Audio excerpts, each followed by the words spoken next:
So, Mark, here we are in front of the venue where I came down. You do Poetic Funk here every now and again. Yeah, 26 Leek Street, yep. And in Waterloo, yep. There we go. It's an amazing venue. It's really it's got that sort of beautiful urban backdrop to it. Nitty gritty, just like the funk. Yeah, exactly. I mean, what I did love about the venue is it's the old warehouse feel, basically. Yeah. You know, with a concrete scene, a lot of, concrete walls and etc. etc. That's what I loved about this venue. Yeah. Right. So this is the Untold Story of Raregroove, and you go right back to the beginning. You were at the scene, when everything started kicking off. Let's hear first of all. Let's tell everyone about your story, starting from the very beginning, the first clubs you were going to, the reasons you went out, the atmosphere, what took you on your journey. I mean, for me, my journey, I go back, my age obviously is where, at the beginning of, for my age group, you've got like the seniors, the older ones, like my brother, like Trevor Shakes, like Des Parks, all the legends, etc. Me, being a lot younger than our forefathers, are actually generals, which I call, Des, Lee and Herbert and Trevor, etc. Is my brother used to go to quite a lot of the clubs that they, used to frequent. He's in that actual age group. And me being a youngster, a lot younger than my brother, I think there's about a 6-7 year difference. You just imitate, what your brother comes home and he speaks about crackers, he speaks about lacy ladies, he speaks about all these things. And so basically you start imitating what your older brother would do. So when they start dancing, your brother, etc., you just start imitating. I had the knack of always being able to imitate any moves I see on TV or what my siblings would be doing. And that's what I started doing literally as a youngster. And obviously listening to the music, because it's really interesting. Back in them time period, for the youngsters to understand this, there was only two paths. You were either a soul head or a reggae head. That's literally what it was. So soul head or a reggae head. Obviously my household, my brother and my siblings obviously were soul heads. So that was my path. And then when I got to, I started raving really early. To be honest, I started raving at I think I was about 12 or 13. And the club I frequented back then was actually Electric Ballroom and Kiz's Night Spots. For me, my tutelage under that basis was hearing some of the music then, for me, was just mind-boggling. And I've got what you call photographic memory. So some of the songs that were played then, I play now exactly in a lot of the same sequence. And it's really interesting because people will say to you, wow, how do you put that set together, or etc. And for me, it's like, I just can remember exactly how the songs were played. And it's funny, I hear songs that were played back then that I still don't hear other people playing now. So I find that really interesting. So for me, that was my journey. Then, branching from Kiz's and Electric Ballroom, Ambassadors, then going to like the actual warehouse, Shake and Finger Pop, etc. Westworld, I don't know if everyone remembers Westworld, which was unbelievable. And then just going to a lot of parties and so forth, which back then was a lot of trendy parties in warehouses and etc. And that was me, Mud Club, you name it. I started frequenting there. Even clubs like Taboo, I was going as well. So I've been around, quite a lot. So before we take the viewers on a journey, you obviously come from the dancer's point of view. I've got an expression which I say it's all about the dancers. Yeah. So to me, this particular music, Rare Groove, it was all about the vibe on the dance floor, the energy on the dance floor. So just, you obviously come from the dancer's point of view at first, and then much later on, just loving the music, you've become a promoter. So going back to those first days. Yeah, so back in the first day, the most important thing was dancing. You'd go to certain clubs, and you know, you'd see Finesse, you'd see John Riley, you'd see, you know, Barry Sharp if you went Cat in the Hat. You'll see, you know, Finesse. I always say Finesse back then because you're talking pre-Pasadena's, you know, with Jeff, his brothers, with Andrew, etc. Torso, when you were young, you always used to hear, you know, legendary stuff about Torso. But names that will always come up would be Trevor Shakes, you know, Des Parks, Leon Herberts, there's so, you know, and the Torso crew, all these names. So what you would do when you'd go to these clubs, that's who you'd start imitating, or you'd practice and try and, you know, make up new moves yourself. Because what you'd always find in the dance arena, you'd have a crowd that watches, but you'd have those in the middle of the cypher, those dancing kings, those dancing generals. And for me, I'm not someone who was interested in the actual watching. It was basically in the middle of the cypher. And this might come to a shock to a lot of people. And so I've mentioned legendary names, etc. But for me, my personal, I'd say inspirational dancer, for me personally, that inspired me dance-wise, was actual Fitzroy Heslop, who many people will know as Fabio from the drum and bass world. But for me, that was my inspiration, especially when going to Kiz's. A lot of us younger chaps around at that time would, sorry mate, how you doing? Would actually really look up to Fitzroy. And there are so many dancers, there's amazing dancers, you know, but it's just the shape. There will be shapes, the way Fitzroy's physique was, because he's tall and in his structure, some of the actual moves that he would do, for me, used to be mind-boggling. So I made it a must for me to kind of imitate his moves to the letter T and then incorporate my own style. But for me, that was a massive influence for me, you know, as well as a lot of the other dancers, etc. But from my perspective, dancing is the most important thing, because I also, from another angle, not only was I a dancer, but I actually started DJing with the dancer in mind. Because I always believe that if you're a good dancer, I believe if there's dancers out there from back in the day who've never DJ'd, I think that is something that they should have got into. Because for me, I think dancers have got an air, they remember what they used to dance to, and they'll know how to place and sequence tracks. And I think that's very, very important. And for me, I became a DJ in, I'd say, in the mid-80s. My inspiration, you know, not a lot of people might not know this, but I will always say my inspiration, who inspired me to become a DJ, was Gordon Mack. Gordon Mack was my Graceland. And I'll say that, you know, always will say that. Gordon Mack for me, obviously, you know, Paul Trouble and etc. is the DJ's DJ. But for me, I'm on about, you know, where I frequented very regularly, you know, Kiz's, etc.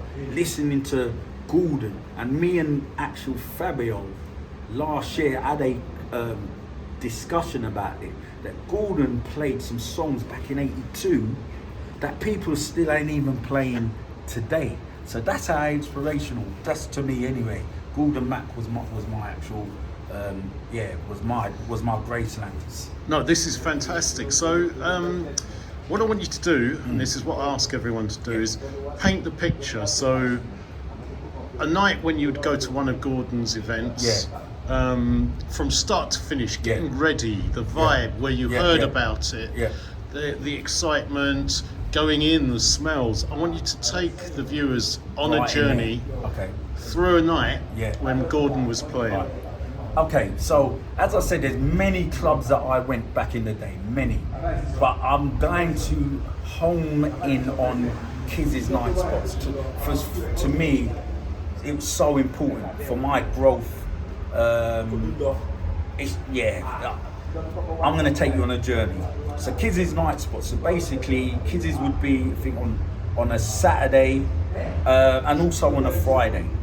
Obviously, religiously, Electric Ballroom, you had to go Electric Ballroom on a Friday. But with Kizzy's, so say for Kizzy's on a Saturday with Gordon Matt, what you would do on the actual Saturday morning and afternoon, that would be you going either High Street Kensington, either going to King's Road. The most important thing was your wardrobe. So you had to go out on it. So this would be every week, and it is something that runs religious in my household. So obviously my household would come from a background of my dad was a tailor, my mum was a seamstress. And the thing that was drummed into us as kids is not to dress like everyone else. Not for conceited reasons, but it just rules in my family. So it was very important that on a Saturday, that the outfit that you would wear later on that night, you'd have a new outfit the next week, the next week, the next week. So you'd, as I said, spend your time in King's Road, High Street, Kensington, or find little shops that basically no one knows about to get rare items to wear. Okay, so now it come to the evening. You'd enter Kizzy's. And the thing is, everyone who knows about Kizzy's, there's one thing if you transport back in time. The first thing you're gonna smell, they had that machine that blows out cold, is it cold ice or the steam and that dry ice, yeah. The dry ice, that would be the first thing that you would smell. You could not escape that. And then you'd look up, and in Kizzy's they had a massive projector, which was a video projector. And from that projector, Gordon Matt would be playing, which I think is so way ahead of its time, would be playing videos of dance videos. So you'd have them there, which was obviously many of us were privy to in 1982 to have a video called Word of Mouth by Tony Basil. And Tony Basil, obviously a legend. That video had on there is like compilations of different songs from that actual album. Also, she done a BBC special in 1982, which was shown on BBC, and it had a clip of the song Cross-Eyed and Painless, which she directed for the group Talking Heads. And on that video, there was Poppin' Pete. And so, when you went to Kizzy's night spot, that would be shown regular as clockwork, was the actual clip and snippet of Poppin' Pete popping to Cross-Eyed and Painless from the group Talking Heads.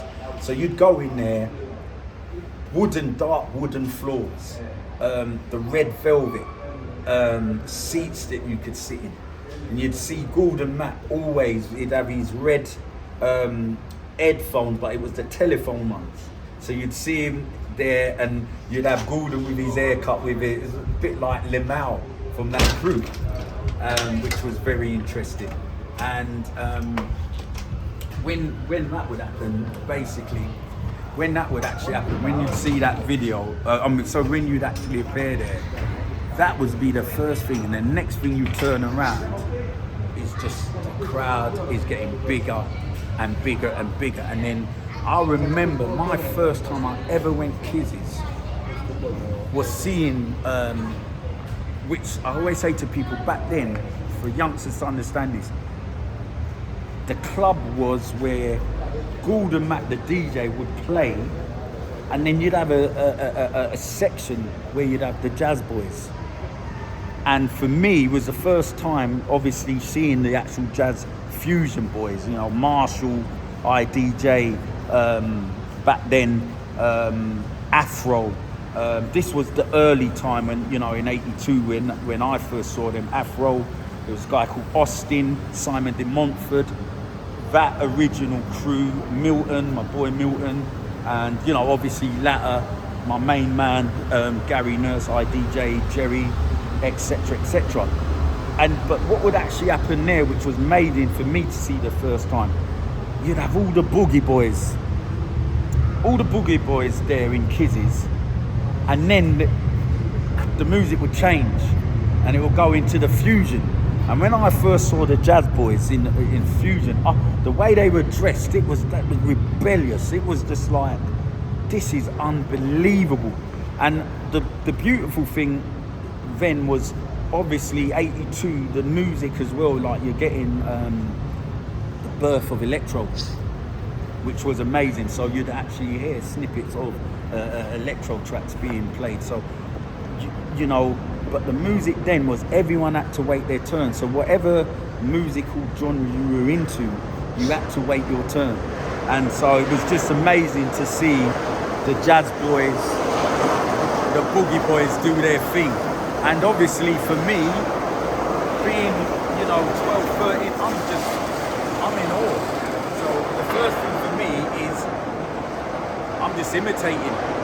I'm imitating, and as I said, I always had the knack to be able to imitate any dance move that was going. And the first thing I started doing was actually becoming a jazz dancer.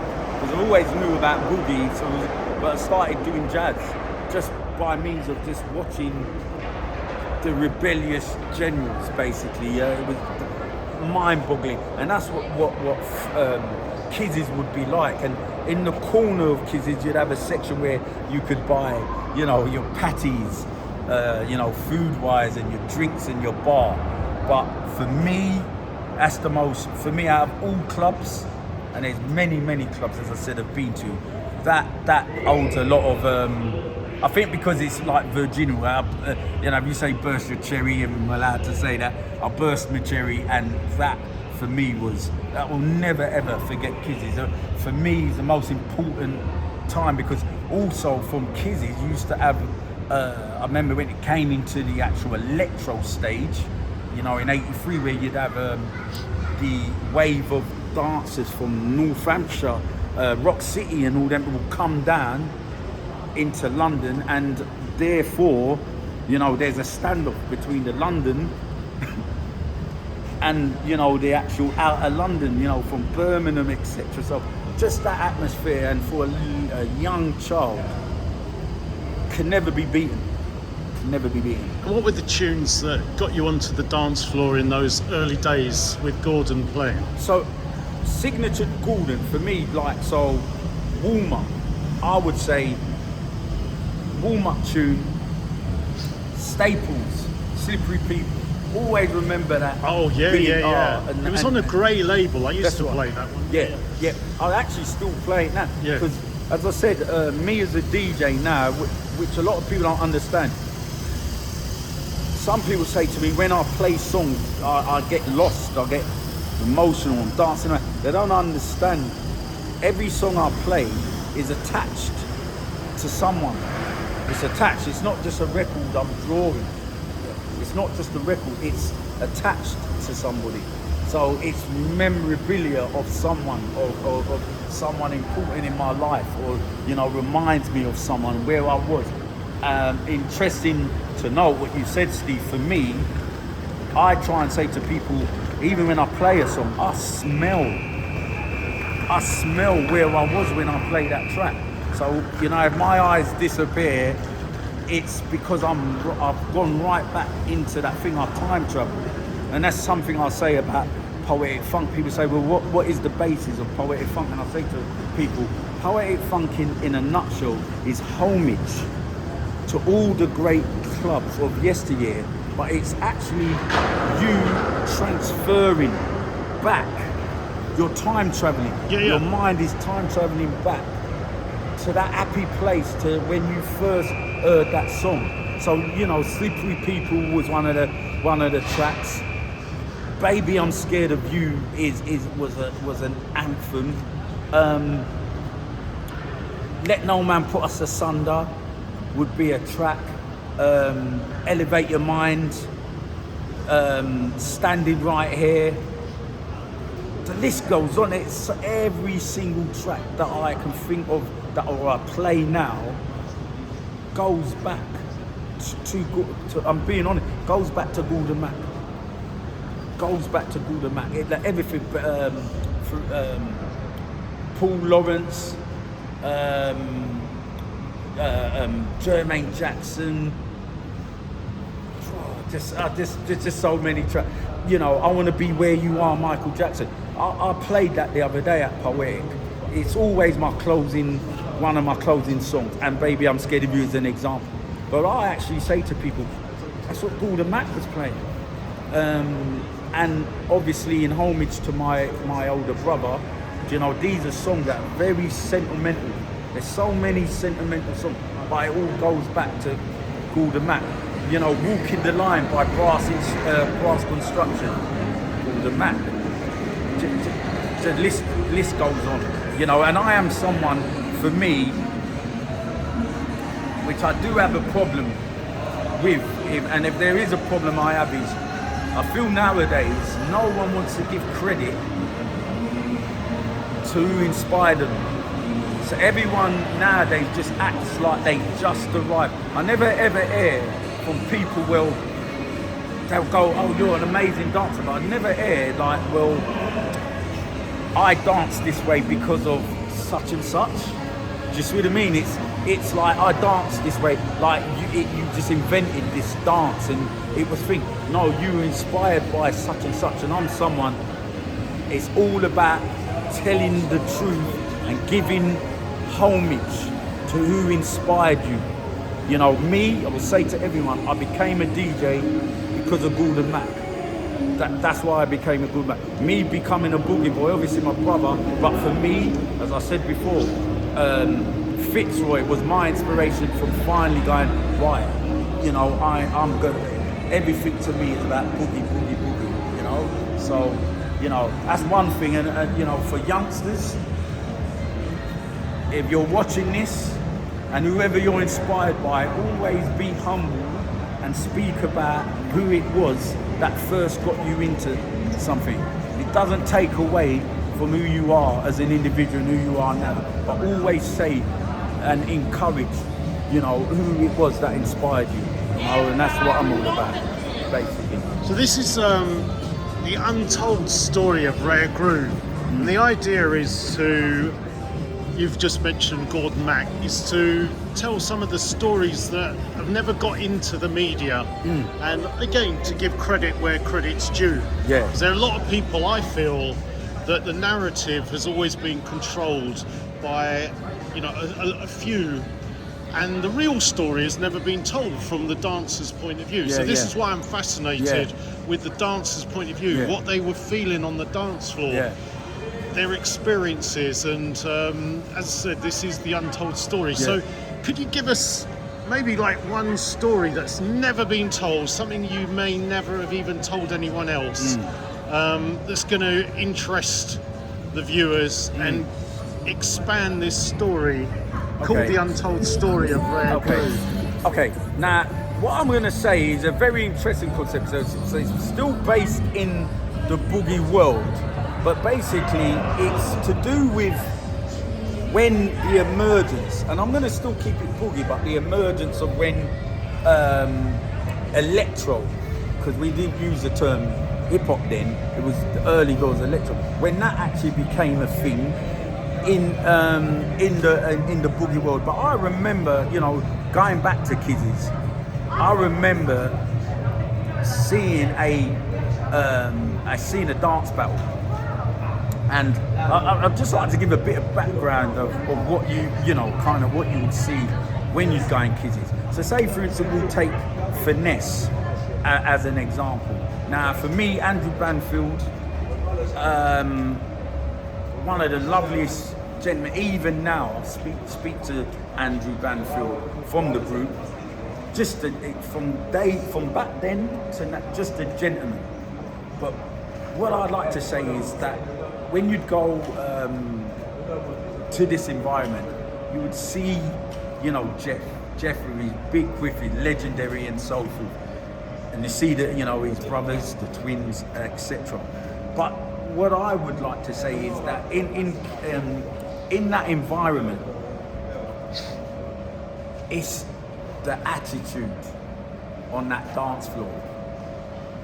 The attitude, like you had to earn your right to be able to dance. you know, you had to earn your right, and you had to have attitude. I think what people don't understand is when this boogie world, when it comes to the dancing, it comes with a lot of attitude. It comes, and please understand this, because I've spoken to Shabadoo, you know, unfortunately, who's passed away, the famous Shabadoo from the Lockers, and I was explaining to him, because the American Lockers. The American, yeah, and we done an interview together. I was interviewing him, and he was saying to me about the original dancers, and he was saying, kind of in the sense everything original comes from America. And I had to say to him, Shabadoo, I have to tell you something. There's 3 dances that are non-American, nothing to do with America. I said, boogie dancing is complete UK thing. And he goes, boogie dancing? What is boogie dancing? Okay, I said, I'll show you in a minute, but I'm going to talk to you about UK only. The next one is skanking, yeah, which obviously is skanking, dancing, skanking. And I said the other one is jazz fusion. So these 3 dances are UK only. They're UK things. They're nothing to do with America. And he was gobsmacked. So I said, I'll show you the actual dances, the 3 different dances. I'll show you them. And he was blown away, and he said, I apologise. He said, I've never even heard about this thing. So I said, well, the boogie scene, I said, like, we had, and youngsters, you have to understand, we had legends and kings on the dance floor. Now, I mentioned names before. I mentioned Shakes, I mentioned Des Parks, I mentioned Leon Herbert, I mentioned Torso, Finesse, a host of dancers, you know. But, you know, a host, the names I've left out, there's a host of these dancers, you know, Unknown Quantity, you've got, you know, John Riley, and, you know, there's a host of these dancers. But what I'm saying is, the attitude with becoming a boogie boy dancer, it's not just the dance, it's you have to wear the right attire, and you dominate and you own the dance floor. So when you're airing songs and tracks, these people, you're just mesmerised by it, and you can't help but it's so infectious that you have to imitate and become like these kings. They were kings, and this is very important for the youngsters to know that here in the UK, stop looking to America sometime. Do your homework in UK first. Do you see me? Before we go, we know America is the kings and the etc. But UK had their own scenes that were non-American. Obviously, listening to the American music, but they were kings here.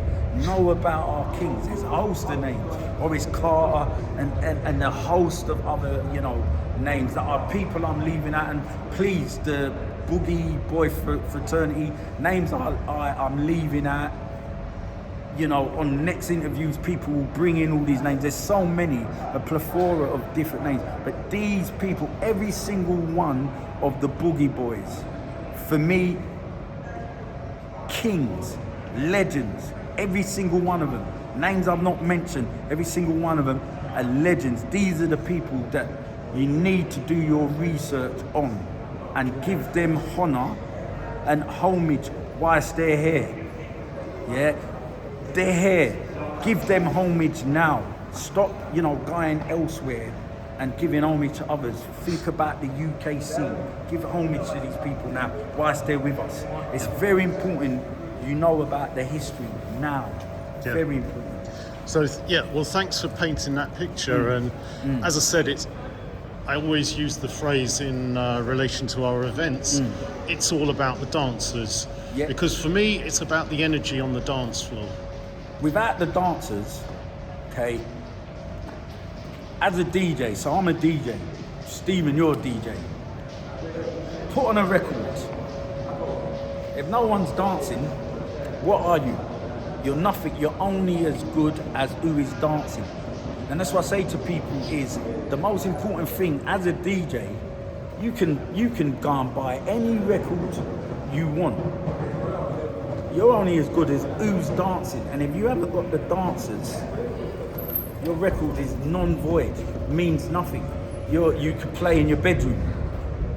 Nah, you play for the dancers, because if you're a proper DJ, if you're playing the piano, your dancers are the actual keys, because they're the ones that are getting everyone. If a dancer's dancing, everyone else is infectious. Without the dancers, you're nothing. And that's why, for me, the most important thing when it comes to a club, and that's why I keep saying homage to all the dancers, because without the dancers, there is nothing. No matter what great DJ you are, dancers. Got to have the dancers. Right, well, we weren't planning this, but you mentioned that you showed these 3 dance styles. Yeah. Are you prepared to bust into a little move? Just I'll show imagine you're in the middle of the dance floor. Yeah. What we'd love to see is these 3 dances that you showed this gentleman. Right. Okay.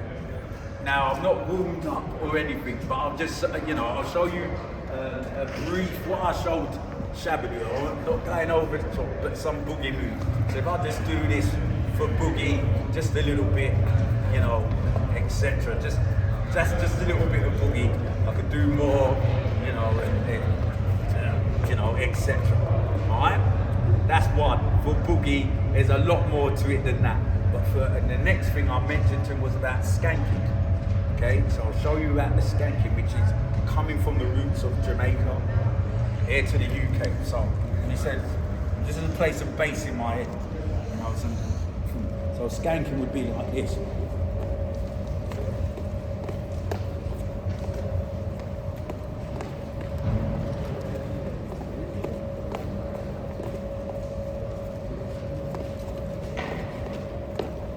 That would be skanking.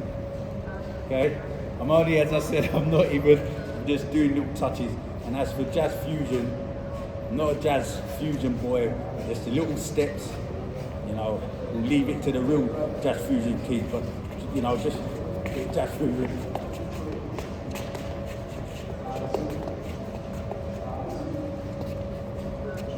It's just a little bit. That's what I showed.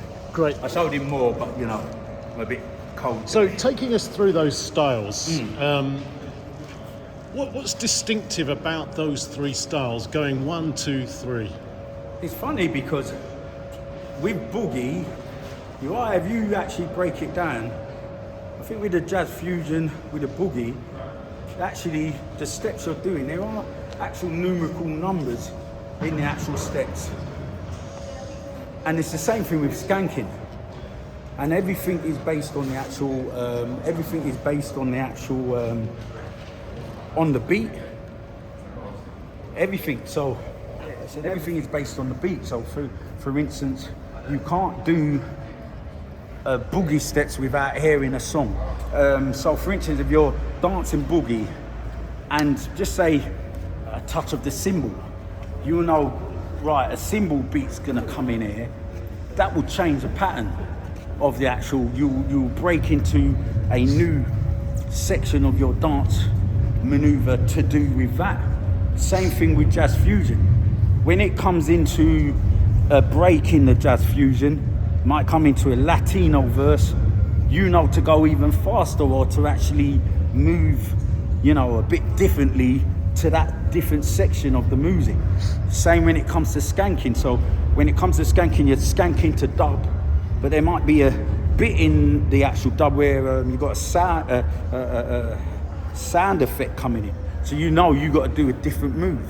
So they're all in connection. They're all the same in the sense of, from a dancer's perspective is you really need to know your tunes inside out.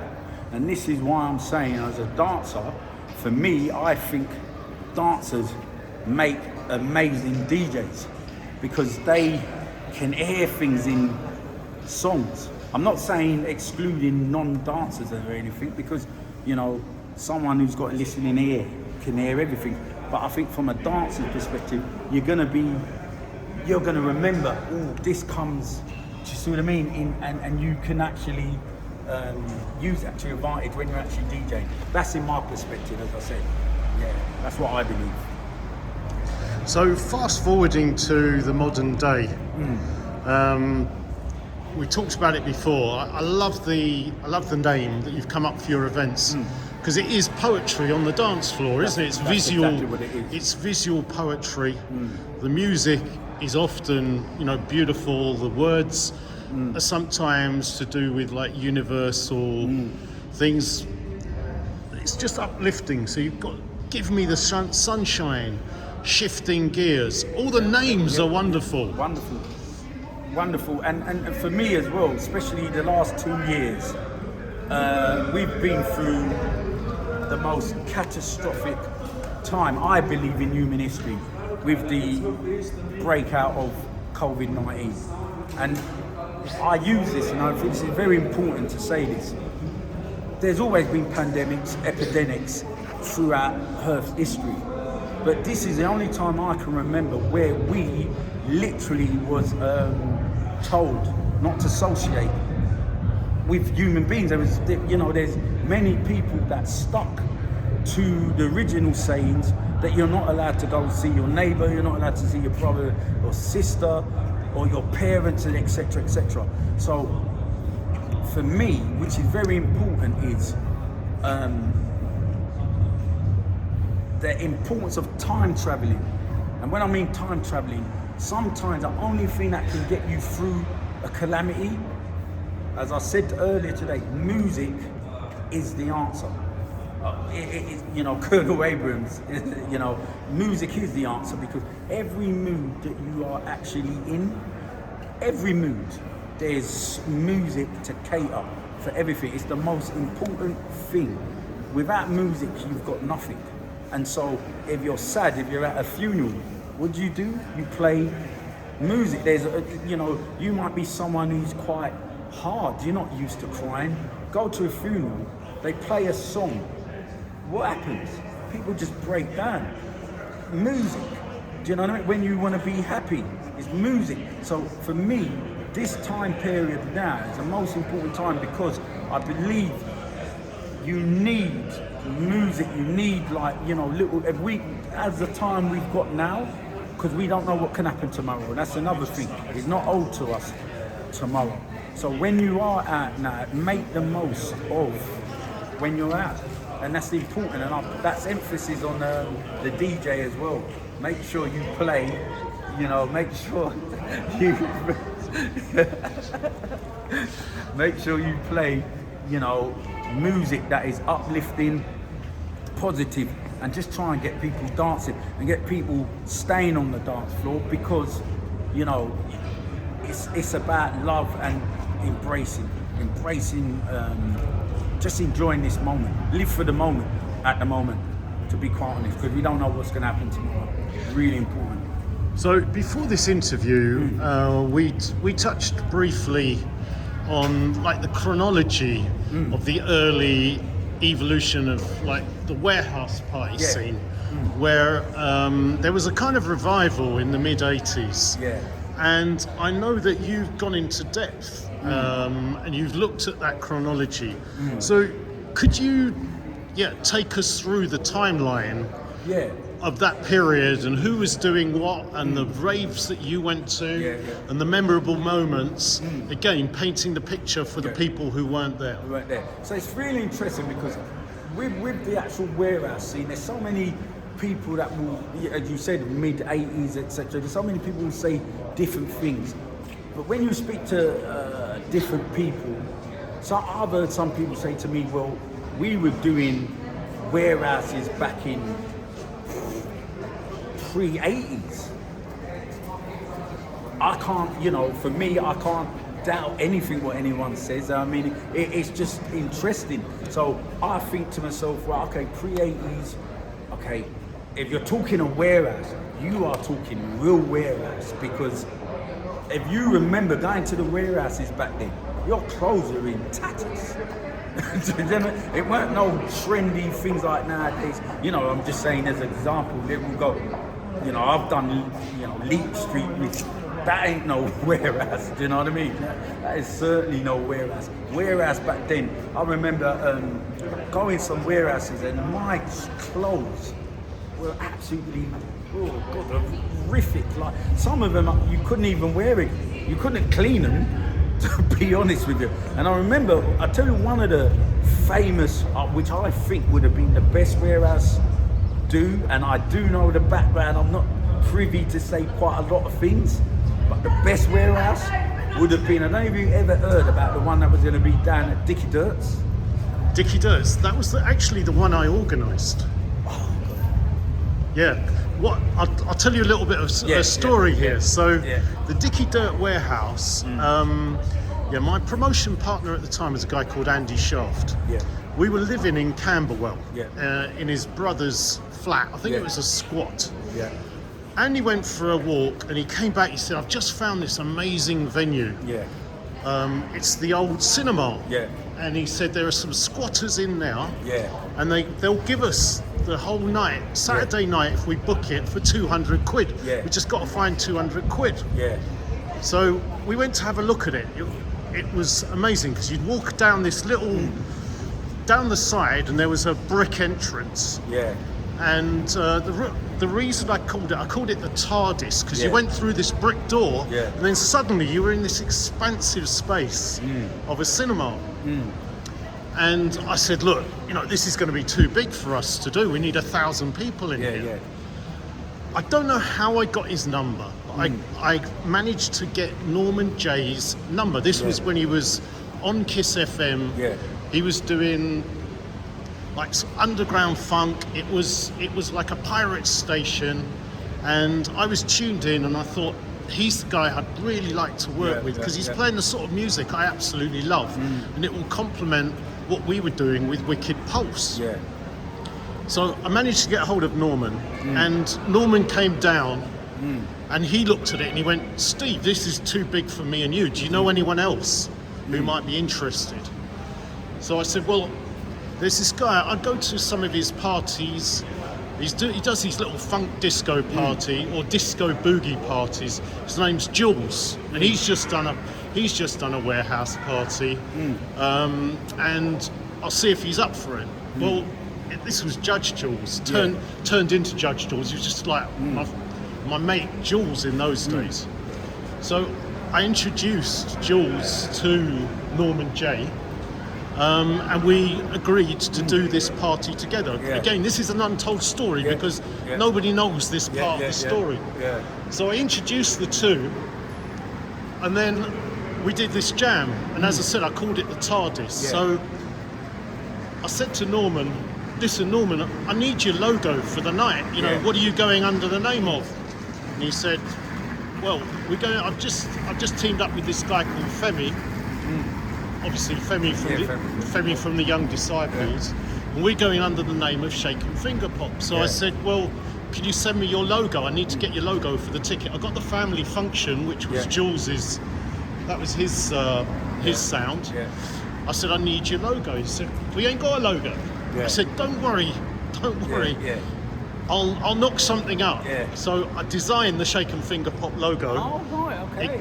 It goes on the flyer. And so it was Wicked Pulse, Shaken Finger Pop, and Family Function. And there's a part of the story I'm going to tell, not now, but in this documentary, which is to this day totally unknown and untold. So I brought together the crews. I brought Norman J in and put those two together. Well, the story goes, I was completely left out of the next phase, which were the Riverside parties. And that was one of the reasons why I then went out looking for another sound, because we were looking for a sound system to play with, because we wanted to hear the funk on a reggae sound system. So my friend at the time, Jerry, IDJ, you mentioned him, one of the dancers, who was always supportive of our scene. He was always supportive of our parties, said, "You've got to check out these guys. They play at the Camden Arts Centre. It's not your type of music, Steve, but listen to their sound." So we went up to Camden Arts Centre, and it was kind of a quiet, very sort of dark, dim lit affair, and they were just playing soft soul and reggae. It wasn't as funky as kind of the sounds we were playing for Wicked Pulse. So that's how I met Jazzy, because the guy there said, look, you need to talk to Jazzy, he's just about to do something down in Covent Garden. So we met Jazzy on we got Jazzy's number from this guy, and met Jazzy outside the Africa Centre, and on a handshake we said, look, we'll bring our funky like West End crowd, we've just done this party down in Camberwell, we've got a fantastic following, they're all dancers, we tap into the WAG club crew and all that sort of stuff, and on a handshake we became promotion partners and did a partnership with Jazzy at the Africa Centre. So yeah, the Dickie Dirts party which you just mentioned, that was my party. So, okay, there's another story, but I have to go off camera about the Dickie Dirts. There's another bunch. We're on a latter stage, done something, but I can't. It's that they. Yeah, and I can't do that on camera. No, I only found out the other day. The Untold Story. The Untold Story. But was it something related to Dickie Dirts? It was. They were actually doing Dickie Dirts, and something actually happened. And that particular party, the Dickie Dirt, there were waves of people turned up, and nothing happened. It didn't go ahead, and can you believe it got moved on from Dickie Dirts to somewhere else? So was this before that particular Dickie Dirts that I've talked about, or was it before? Do you know? Because there was it was before when they. Interesting. You see, that's I live North Road. Right. So Dickie Dirts, why it's called Dickie Dirts? Dickie Dirts was obviously after it being a cinema. Dickie Dirts was for jeans. That's what it was absolutely. For the jeans. So when that stopped, these individuals, and can you believe, after all these years, one of my best friends that I never even knew was attached to another friend that I knew. I didn't even know they were friends. I only found this out 3 months ago, where one of my best friends, my man Spencer, tells me the whole story. I need to meet this guy to document Honestly, it is. That's why. Would he be prepared to speak?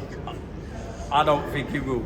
Oh, come Honestly, on. off camera, but that story is absolutely mind-boggling. I can't believe after all these years, I can't believe the actual story. I cannot believe it.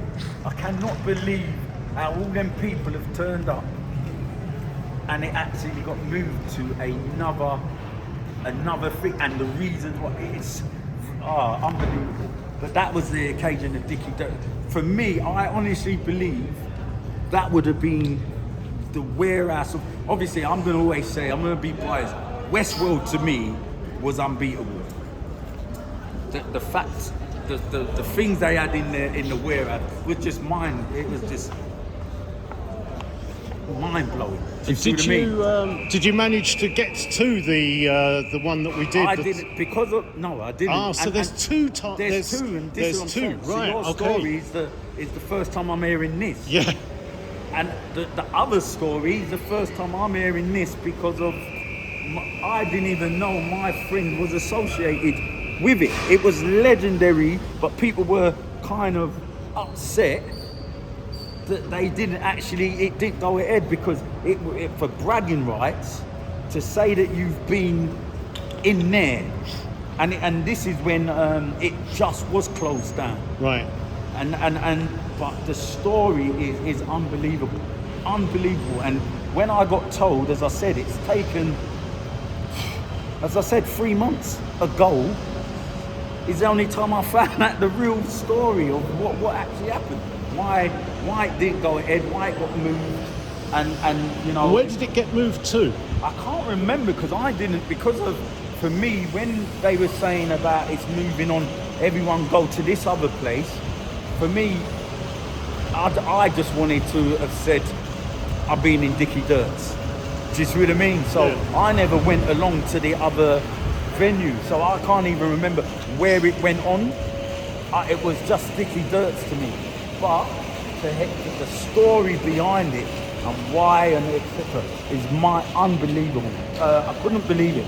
And the worst thing is I didn't know that friend knew this other friend. But, no, we got to get the Dicky Dirt's warehouse documented. So I'm not even aware until you telling me that you actually done one in there.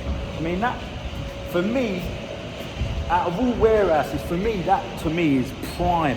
Yeah. Like maybe to me is like. Well, you know, to be fair, there was lots of warehouses. We were just inspired by the fact that you could just, instead of having to go to a club, because if you remember.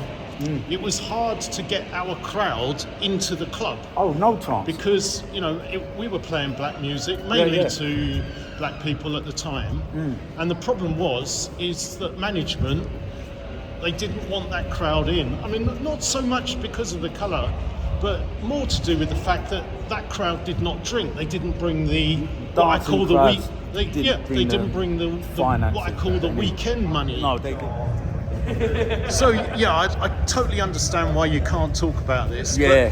But in broad brushstrokes, give us a picture of actually what went down that night. Well, basically, what give you a kind of rough thing that went out. Basically, everyone was geared because this is when, not unaware to a lot of people, Dicky Dirt's was after becoming well, obviously after a cinema. It became a place where you buy denim.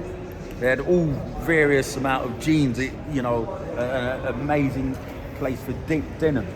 When it got closed down, we're literally talking about practically a couple of months after.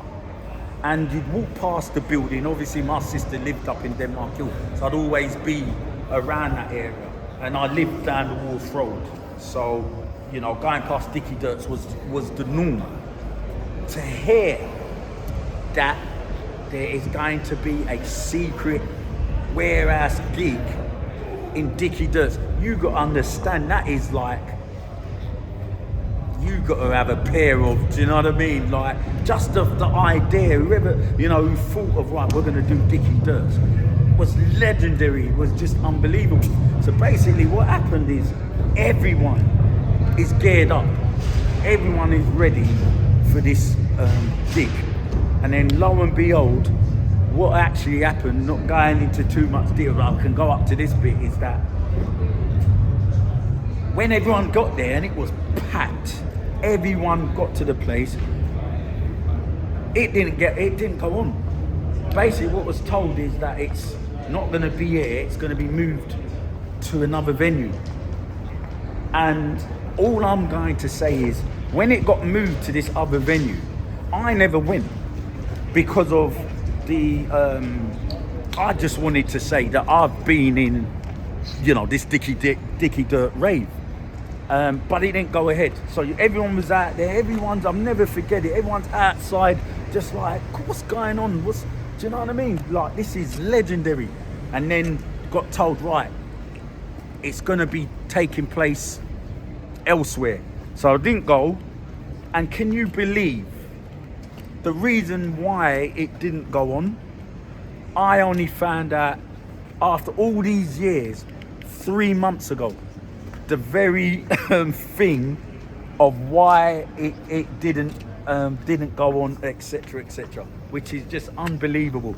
And as I said before, I never knew until 3 months ago, I never knew about the connection between this friend, who's my dearest friend, and to another friend. I didn't even know that these two were friends.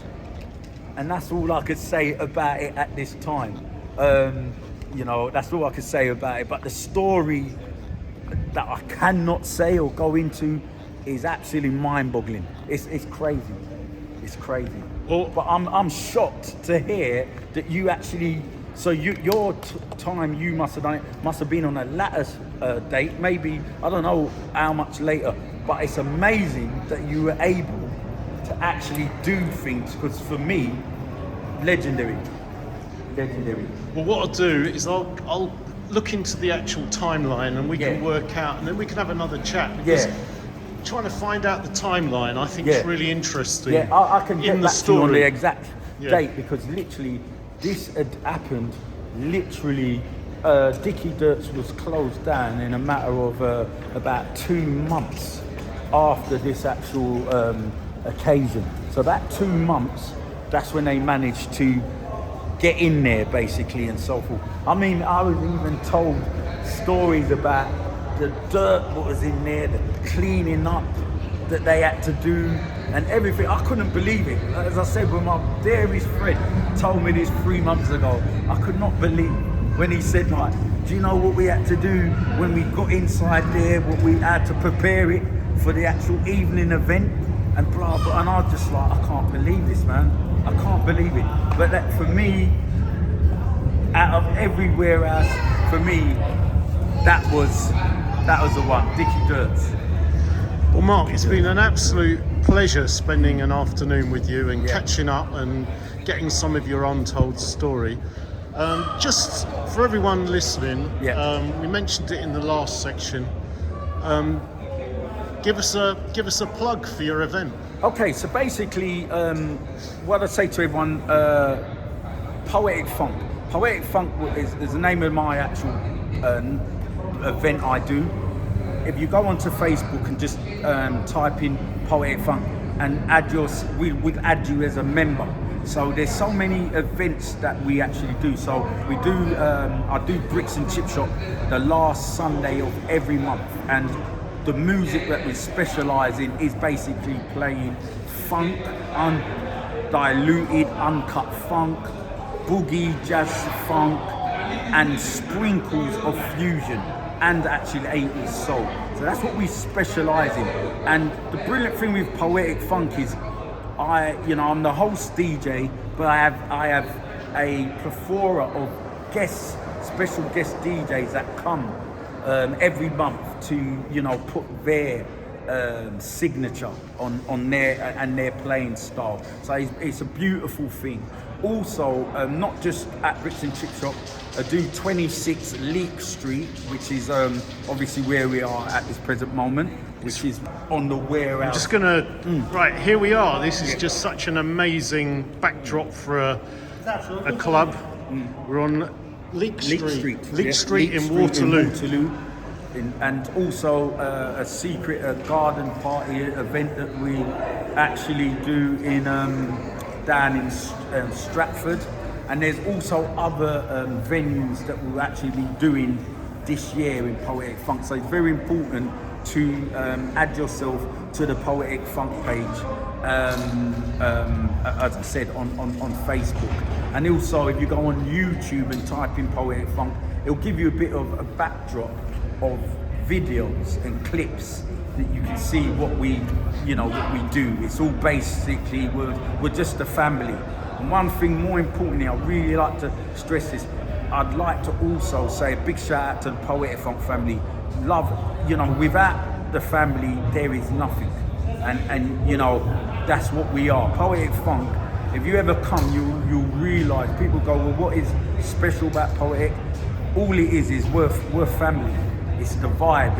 It's just if you want to get a taste of what old school was, come along. You'll see what I mean. And I'd like to say a big shout out to someone, at this moment in time, Den Jackson. I'd like to just send love to Den Jackson. That's me. Thanks very much. It's been an absolute pleasure. The Untold Story of Raregroove. Just type in raregroove.com and keep up with the story. More to come.